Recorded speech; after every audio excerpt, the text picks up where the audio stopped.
Let's get your home to be more organized and efficient by decluttering. First up, your workspace. Ditch those old papers and mismatched pens. A clean desk means a clear mind. Next, your kitchen counters. Get rid of gadgets you never use.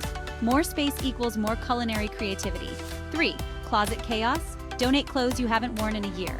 Less clutter, more outfit inspiration. 4. Bathroom blitz. Toss expired products and empty bottles. You'll thank yourself during your morning routine. Living room liberation. Keep only what you truly love on display.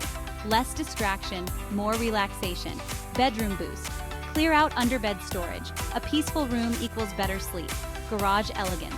Keep only the essentials and arrange them neatly. A touch of order makes the garage more inviting. Digital declutter. Organize your files and delete junk emails.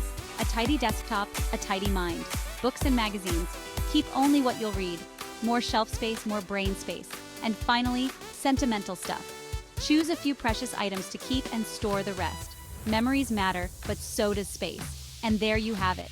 10 ways to declutter your home and boost your productivity. Now go conquer that clutter. You'll be so glad you did.